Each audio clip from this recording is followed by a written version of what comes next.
I forgot to take a thumbnail. Hey, house guests! Welcome to today's Big Brother 25 updates and spoilers. Our house guests of the day are Kathy McHale and Carl Van Bergen. Thank you both so much for the support. We could not do this without you, and we appreciate it so much. So thank you again. And if you guys want to be house guests of the day, check out our Patreon link in the info box below. It's only $1 for a holla. And before we get going, I also want to thank yesterday's super chatters because that is a fantastic way to support our channel and keep us going. So Andres Lombaria, Mariellen L, Jefferson Tucker, Christine, Samantha MC, Drake Bot, Catherine, Kenny D, and the G of Guthrie. Thank you all so much for your super chats. And thank you, Jefferson Tucker, already. Jefferson says, to quote the fabulous Jolene Lenzer, yeah, from one of her BB24 recaps, what in the Big Brother hell is going on in this house? No more sugar or caffeine for Izzy. Yeah. First of all, shout out to Jolene. Love her work and her comedy. If you guys are not already subscribed to her, check her out on YouTube. A lot of fun. And she's a great person. But yes, it's another crazy day in the Big Brother 25 house. These people are wearing me out. And this is week 1. Like, let's save some for the rest of the season, right, Lammy? So, when we left off yesterday... Come here, Lammy. When we left off yesterday, it was time for the POV ceremony. Kirsten and Felicia were up on the block. And guess what? They're still up on the block because Heisum did not use the power of veto. As we know, as we've seen all week, Kirsten is the target, and she will likely be leaving unanimously on Thursday unless something drastic happens. That's so sad. I hope somebody gives her a sympathy vote because that's such a freaking bummer. I feel like she's a good person. She just like made some mistakes, and then everyone was like, let's jump on this person because nobody else wants to be a target week 1, right? So anyway, as we saw, there was lots of drama leading up to this POV ceremony. There was Izzy and Cirie's paranoia that Cirie was going to be backdoored, which we know was never really a consideration for Riley. She never talked about wanting to do that. But yeah, Cirie and Izzy, super paranoid about it. Izzy, Cirie, and Jared were trying to pull Corey away from the family style alliance and over to their side. So that's a work in progress. Also, Luke woke up and realized, wow, I'm in the Big Brother house. I should probably like maybe talk to people. I don't know. But Izzy and Jared are now trying to pull him in as well. So upon seeing Izzy chatting with Luke, this made Jag and Riley super nervous about Izzy. They're like, oh my God, she's trying to build an army to go up against our alliance. They are convinced that Izzy and Heisum are running the show on the other side of the house, which I don't think is necessarily true. I mean, I don't feel like there's a set leader on that side. I mean, Cirie's a pretty big influence, right? But she's not the obvious leader. I think Izzy is one of the more active people on that side. I don't know. But anyway, that army has already been built. It's called the Professors. It's like 7/8 people if you count Jared, which I think you should. So it's Cirie, Felicia, Izzy, Heisum, Nicole, Red, Bowie, and then of course, like I said, Jared is, he's a given, but that's under wraps somewhat. All right, so it is very much a split house at this point.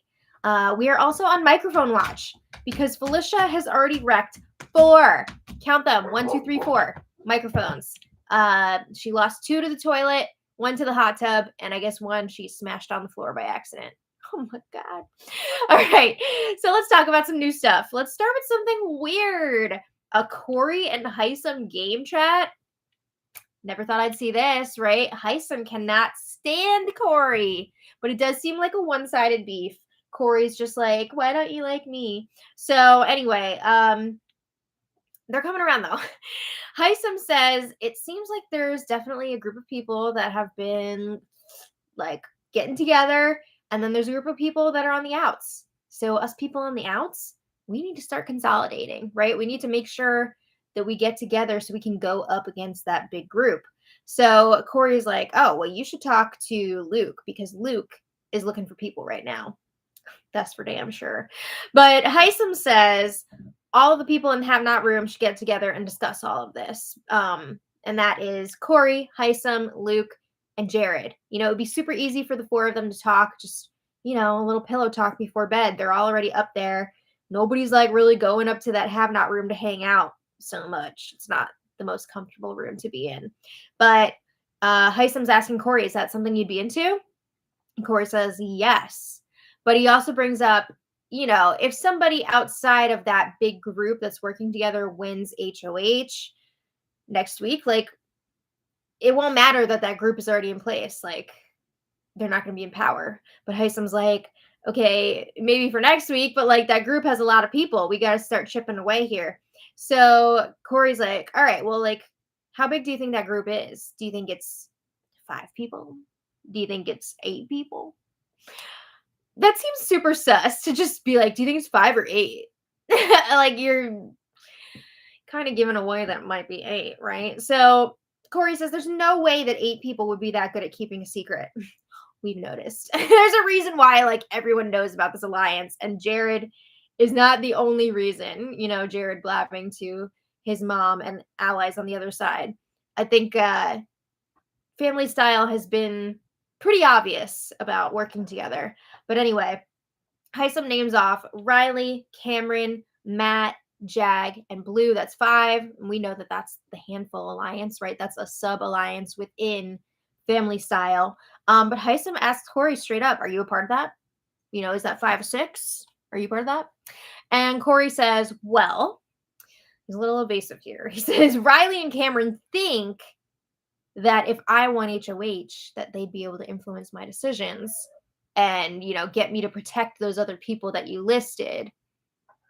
Okay, but that doesn't really answer the question. Like, are you working with them or not? But Corey says, I kind of owe my life in this game to Riley. She took me off the block. It would be kind of messed up for me to go after her for the time being, at least. So he says, everybody else, though, in that group, like, I have a cordial relationship with them, but, And Heisum's like, all right, well, are you saying that Riley is the only one out of that 5 that you would not put up on the block? And Corey says, well, here is who I would not put up on the block if I were to win HOH. So he says, I wouldn't feel right putting up any of the have-nots. So again, Heisum, Jared, Luke. He says, I would not put Sari up, wouldn't put up Izzy, wouldn't put up Riley. And then at that point, it would just like depend on what conversations that I have if I win HOH. Okay. So then Heisum is just like, okay, we need to take out numbers on that side. He's really pushing that. Unfortunately, this conversation was busted up by other people walking into the bathroom, but it was definitely an improvement for them, especially like on their last convo when Corey was like, hey, I feel like maybe you don't like me. And Heisum was like, I don't know you. All right. Meanwhile, Izzy and Cameron combination, a weird combination. Cameron has been very entrenched in that handful family style side of things so far, and now he's like switching it up here. So Izzy asks, where are you at with Riley right now? So this is where things get really freaky deaky.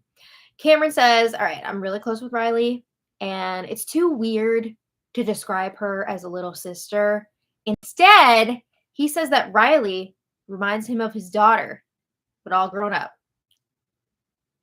What? Like, this is a lot to take in, and he's been saying this for like 24 hours straight. Like, he's been saying it over and over and over again to all the different people.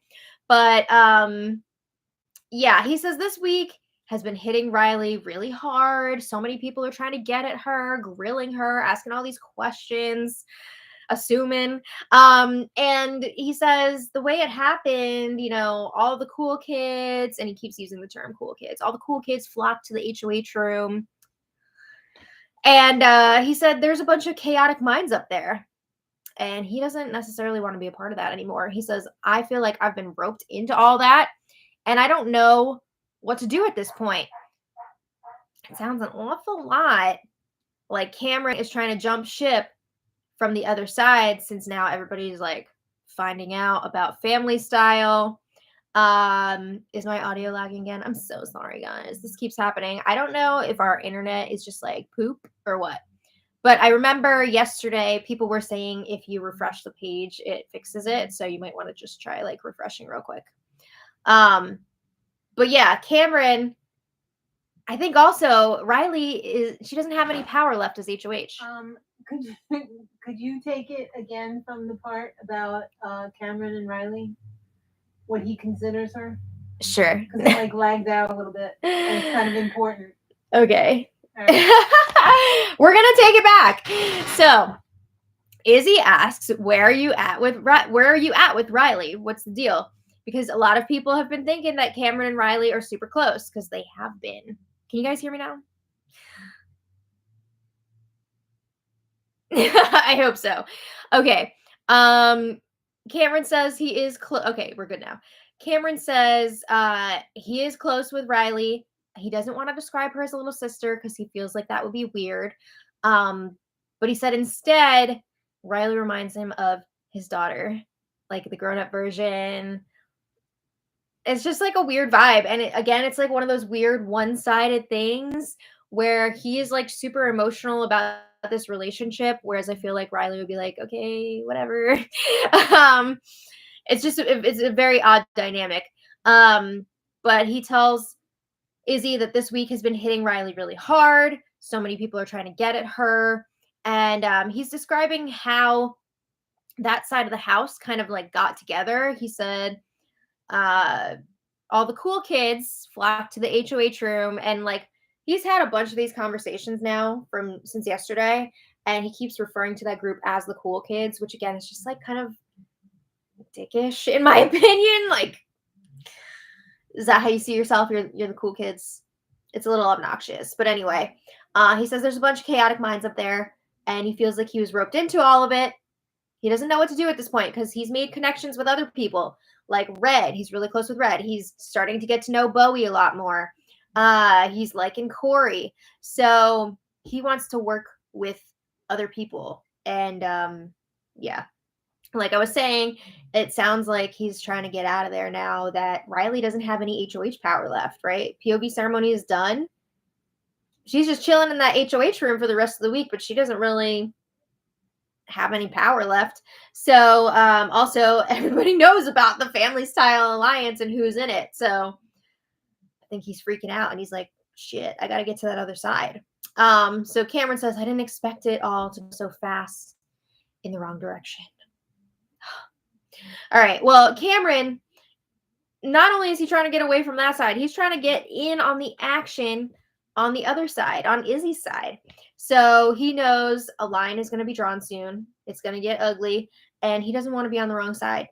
And he knows the perception, because this is what actually happened, that he has been lumped in with the other side. But he's like, that's not who I want to work with. So Izzy's like, okay, cool, but I'm not sure if I can trust you. You know, are you just going to keep going to whoever's in power? Are you going to keep following the power? Yes. I think he has that potential for sure, floater potential.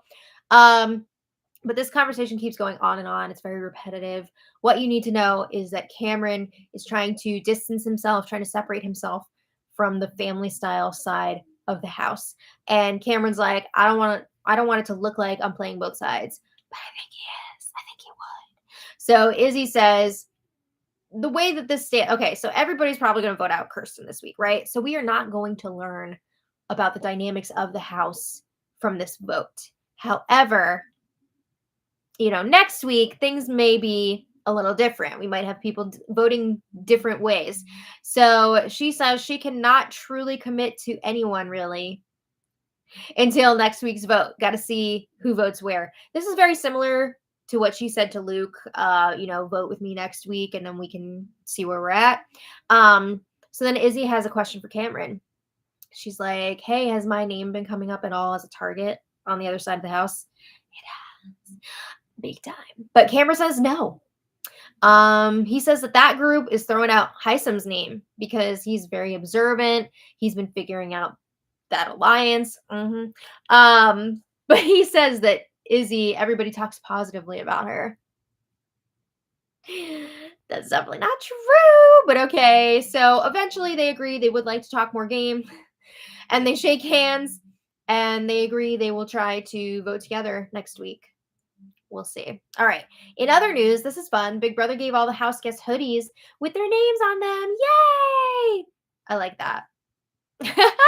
All right. Moving on. Newly born Luke, newly born Big Brother baby Luke, has been making the rounds. He's been checking in with people now that he's talking game.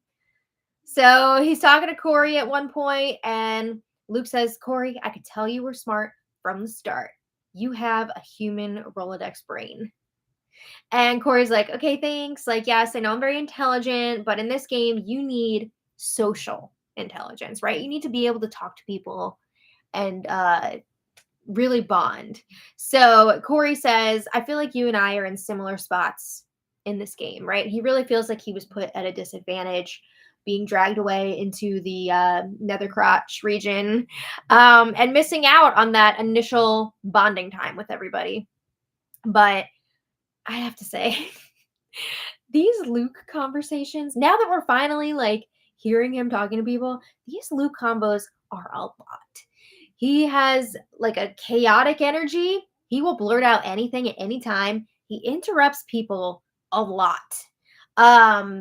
And he doesn't know what's going on. He seems completely lost in this game. So a lot of times he's interrupting with like nonsense, or he'll say things like, who are you working with? It's Felicia, but like much more chaotic. And Felicia knows what's going on. Felicia knows what's up. She's got some good ass reads. Luke, again, newborn Big Brother player. Yeah, it's a lot. So Luke says, I have been offered olive branches from a few people, but I haven't accepted any of them yet because I'm still trying to figure people out, you know? And Corey's like, I'm going to give you some advice here. If anybody does extend an olive branch to you, I think you should accept it, because if you don't, people are going to think that you don't want to work with them, right? You could always just like accept it and then kind of like push it away later. Anyway, Corey, no, that's what I just said. Okay, Luke says he likes Corey, Riley, and Matt, feels like they're all really strong competitors, the strongest in the house for different reasons. He's got no bad blood with them. And Corey's like, you think that I'm one of the strongest? Like, what are you talking about? And Luke says, yeah, you work out at the library. So Corey says, hey, if any group wants to pull me in, I'm down. Like, you don't turn down allies, right? So he has more advice for Luke. He says, don't try to force it with the big, huge alliance, right? That one side of the house. He's talking about family style. Don't try to force it, because if somebody outside of that alliance wins HOH next week, you're going to be better off if you're not in that big alliance, right? You won't have a target on you like some of those other people. So it might not be a bad thing that you're not in that big alliance. All right. So Luke then chats with Red in the storage room, and Luke says, what's up? My name is Luke. No, I'm just kidding. He says, I'm just trying to figure out where everyone's at this point. And Red says, well, I'd really like to have you on my side of things. I have to say, a lot of people are really trying to recruit Luke now that they know that he's ready to play the game, because everybody is trying to have the majority in this house. You know, Luke is a hot commodity at this point. So Red says, I think lines are going to be drawn next week, so make sure you're keeping your cards close to your chest. Luke says, I'm a new fan of the show.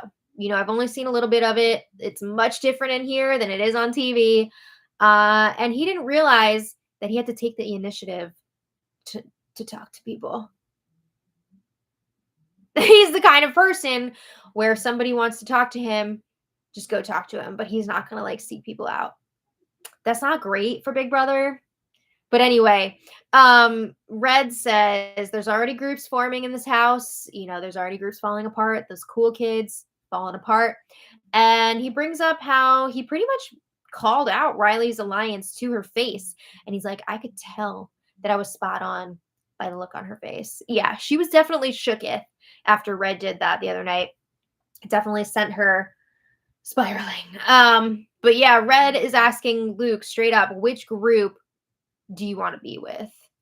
And Luke is like, I didn't know groups were forming. Oh my god. Come on, dude. Wake up. Get it together. So I don't know if he's still playing dumb at that point or if he's serious, but like, come on. So Red is like, well, I don't want to work with Jag and Riley's side of the house. Like, they have been trying to get me, but I want no part of it because they are not stable. You know, they're pretty chaotic over there. I think Red can see that that's a sinking ship.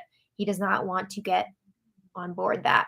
But like Corey, Red also advises Luke, accept any olive branches you get. Don't turn people down, especially where you are right now, right? You need allies. And he also tells Luke, look out for Jag because he is a shot caller for the cool kids. And Luke is very surprised by this. He thought that Jag was just basically like a number over there. What have you been doing this whole time? I could see somebody like maybe just not having game conversations right away, but like you're not even paying attention. Come on. So Red gives Red has some great advice here. Treat Jag like a mushroom. Keep him in the dark and feed him shit. What a line. What a line. Okay. So I love Jag, by the way, but I see what Red is saying, of course. Okay, so a little later. I love Jag as a person. A little later. Cirie, Izzy, Corey, and Jared are in the comics bedroom. And Cirie's asking, what are we thinking of this group here? Keep in mind that Cirie, Izzy, and Jared have been putting in work the last few days to try and pull Corey away from Family Style and towards them. So now they're all finally, the four of them, in a room together. So Jared is like, I think it's dope. I connect with you very well. And he says, I was a mama's boy growing up. And Jared says to Cirie, whenever I talk to you or Felicia, I feel like I'm talking to my mom back home. I mean, I don't know if I'd be putting that out there in front of Corey, like even the idea that there are similarities between Jared's mom and Cirie, because like that is his mom. But you know, like, okay. It was also just like a funny moment. But he says he feels really solid with all three of them. And Cirie says, I just want to point out too here, actually, because they are having this conversation with Corey, they have to play it off like Jared is not already part of their side, right? As far as Corey knows, Jared is a lower level member of the Family Style Alliance along with him. So Cirie says, I don't need to tell you both like how important this next HOH and this vote is going to be. She's not talking about this Kirsten vote. She's talking about next week. So she tells Jared and Corey, you can be number 7 or number 8 in the Cool Kids Alliance, or you can be an equal with us over here. Corey would definitely be at the bottom of this alliance. Who are we kidding right now? But you know, they're trying to sell it like, oh, this is equal opportunity. Like everybody in this alliance is an equal member. Anyway, good for you for making the argument, but like, I'm not sure how convincing that is to Corey. So Cirie says the proof is going to be in the pudding when the time comes to vote next week, right? That is really going to show where everybody stands. I mean, depending on who's up on the block. And she's focusing solely here on next week's vote. And it's interesting because I'm wondering if this season is just going to have more of a survivor type dynamic where instead of like alliances that go straight through to the end of the season, it could be more of like a voting block situation like Survivor, where it can change from week to week, like who's voting with who and all that. You know, Cirie's influence could change things up here. So Cirie wants to know from Corey before she spills some info to him, what is your deal with Cameron? Are you close? Have you shared any info with him? What's going on? So Corey says, well, I think Cameron is very intelligent. And I feel like Cameron thinks he would have influence over me. So this is the same thing that we've heard Corey say to a bunch of different people. But Corey says, I don't owe Cameron anything, right? I only really owe Riley for taking me off the block. So Cirie's like, okay, cool. Moving forward, you can't tell Cameron anything. You can't share anything that we're going to tell you with him. So Cirie is like, moving into next week, we have votes from myself, Izzy, Felicia, Mimi, Bowie, Red, Heisum. So she says that's 7 of us. And if Jared and Corey, you guys want to be down with us and vote with us next week, let's get it going, right? Vote with us. So I just feel like with Suri listing off all these names, isn't Corey gonna feel like he's number 8 or 9 in this group? I don't know. I just Corey's a smart guy, right? He's gonna pick up on that for sure. So anyway, Jared says if we do vote with you guys, we're gonna need some protection, right? Because that other side is gonna come after us if they figure out that we flipped. So Suri said there's protection in numbers. You don't have to worry about that. Izzy says this is mutually beneficial for all of them. I mean, I think more so for Suri, Izzy, and Jared than Corey, because Corey is still a target of theirs, certainly. But Corey tells them, be careful with Luke. He's been doing a lot the last day or so. And from what Corey has heard from Luke, it seems like Luke really wants to work with Riley, Matt, and Corey, like as a 4. So just be careful what you say to him because you don't want it getting back to Riley and co. All right. So Corey agrees to show his loyalty with the vote next week. Again, we'll see what happens. All right. Later, Riley and Jag check in with each other in the scary room. And they're talking about how Luke stresses them out so much. Jag and Luke had like a very awkward conversation.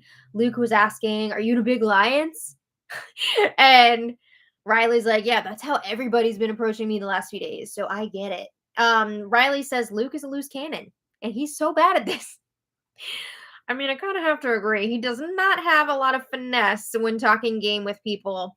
Jag also agrees. He says Luke is doing way too much. He's so paranoid.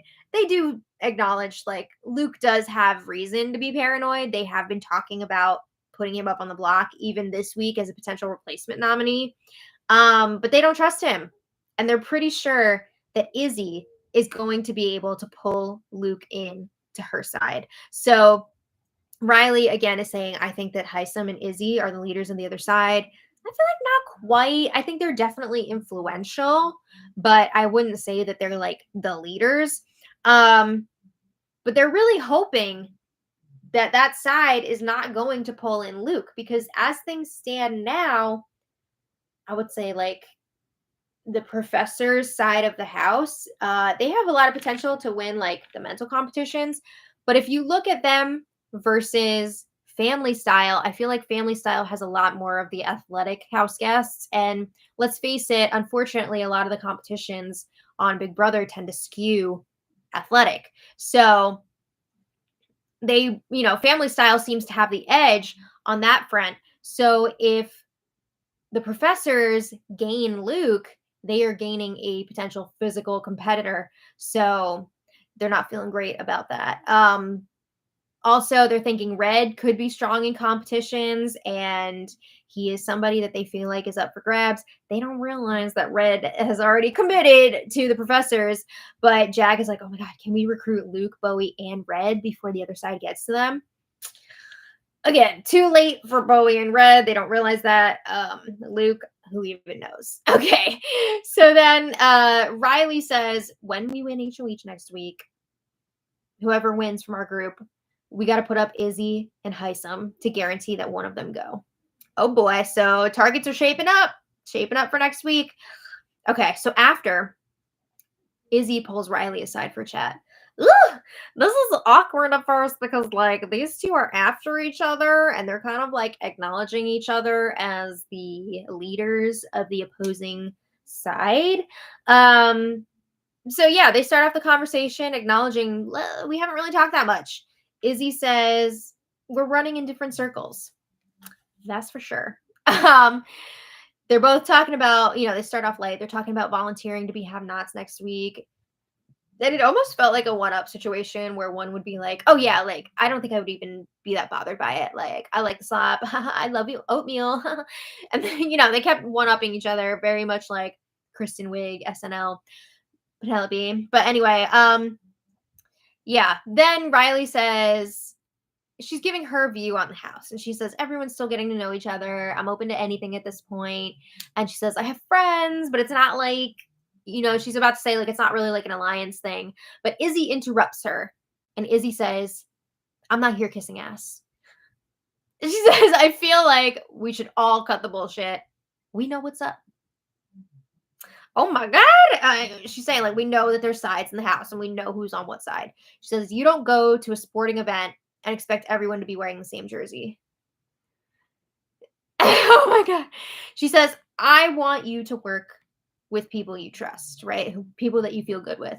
But I want you to know that I still think you're awesome and a great competitor. And even though we've fallen into different circles, I am still looking out for you. Girl.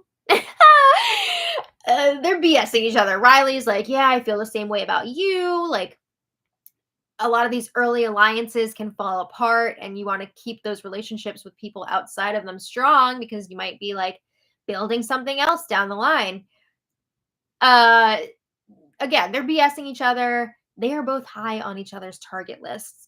But before this conversation is over, Izzy brings up that she feels like she's always the one initiating the conversations with Riley. Riley never like seeks her out to chat. And Riley's like, yeah, I know. Like, I've been stuck in this HOH room. Okay. But anyway, we have a new alliance alert. We have a new alliance within the professor's side of the house. So it's a 4-person thing. Brown Sugar Babes. We've got Felicia, Sari, Nicole, and Jared. Love this group. I feel like Sari and Jared are starting to see the chaos of Izzy and thinking, you know what, maybe we need to prepare ourselves for a situation where she is evicted relatively early, right? We need to set ourselves up in some other shit and make sure that we're going to be good without her. I think this is a good group. I like it. I like the dynamics. In other news, Cameron is checking in with Izzy again. And Cameron's like, well, I just talked to Riley and I told her I don't view her as a showmance or as a sister. And I let her know that she reminds me of my daughter. And he's saying this a lot to a lot of different people. And he's like, we both cried.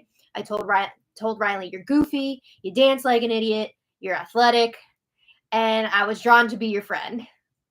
This is really weird. It's really weird vibes. Okay, so Cameron says, yes, Riley is very competitive, but he does not feel that she is the ringleader of the cool kids side. He claims that there is no leader. Okay, I'm pretty sure the leaders are Riley and Jag. But, I mean, he might not see it that way. He might not realize they're running the show over there.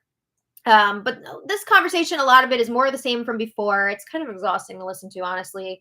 Cameron is trying to distance himself from the cool kids. And he's now also trying to pitch a 10-person alliance. 10 people! 10 people!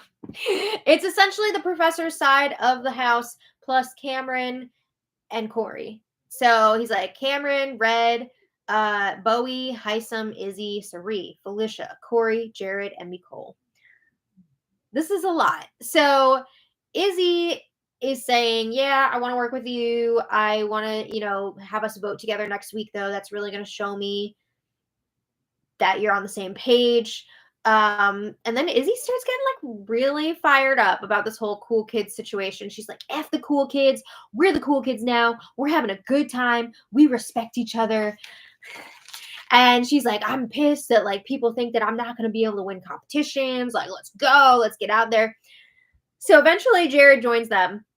He's in there for the last bit of this conversation between Izzy and Cameron. And he sees how worked up Izzy is getting. So after Izzy and Jared are chatting alone, and Jared's telling Izzy, like, be careful. You need to chill out a little bit. Cameron was complaining that the other side of the house was too chaotic, too emotional. And then you're getting like all fired up here. So like, we don't need him running back to the other side. Also, chill out because you don't want to make yourself a target for the other side. Too late on that one. But yeah, he's telling her like, don't get so worked up. So Jared also lets her know, like, do not trust Blue because Blue told me that Heisum is the leader of this side and that they're going to try and take him out next week. It's Heisum and Izzy. Izzy's in danger. All right. So then Cameron is continuing on his tour, his I'm Riley's father tour. It's a lot. He's talking to Heisum. Then he's talking to Sari and Felicia, and he's crying about how he's got to kick Riley out of the nest, and he feels like he's abandoning her, but it just needs to be done. And he's pitching his gigantic ass alliance. So anyway, from what I saw last night, it looks like the vibe is that Cameron will be brought in as a number, but not an official member of the professors. Like, they'll take what they can get from him. If he's going to vote with them, that's great. They're not going to be like spilling all this info to him, or at least they hope not. Red. Sari and Mimi were chatting about the Cameron situation late last night. Sari is not thrilled with Red right now because Red was really trying to like push for Cameron to be brought into this alliance, and they're thinking like it's only a matter of time before Cameron tries to bring Riley into this alliance. He's all about her. He keeps saying that she reminds him of his daughter. So is he going to freak out when they target her as soon as like next week? Also, they're talking about like if you're aligned with the whole house, you're not leaving many options for targets. Like, what are we doing here? Agreed. It's a lot. So after this conversation, Mimi is alone, and she's like, Jesus was stingy with the common sense. He needed to disperse it more. Amen. Okay. Anyway, today, Heisum and Sari were chatting about the Cameron situation, and they seem to be on the same page that Cameron is playing the middle right now. They feel like it's highly likely that he's just trying to see who wins this next HOH, and then he's going to decide like where he's going to land. They're hoping, they're suspicious of Red right now. They're wondering like what information did Red share with Cameron before Cameron came and talked to us. They're hoping that Red was not part of some plan with Cameron to get info to bring back to the other side. And, we know that's not the case. Red does seem to be loyal to the professors at this point. But he just like really likes Cameron and wants to work with him and bring him in. But, like, it's too many people. It's too many people. But anyway, we've got 2 days left until the eviction. At this point, Kirsten is still going. I think she's starting to like campaign a bit more. We're going to talk about that tomorrow because I think she actually like got into it with Izzy and Sari a little while ago. So we'll look at that tomorrow. But yeah, I want to thank you all so much for being here. Yay! Bowie, come in. He put his toy in front of the door. I heard he had his little alligator toy. It was alligator pig.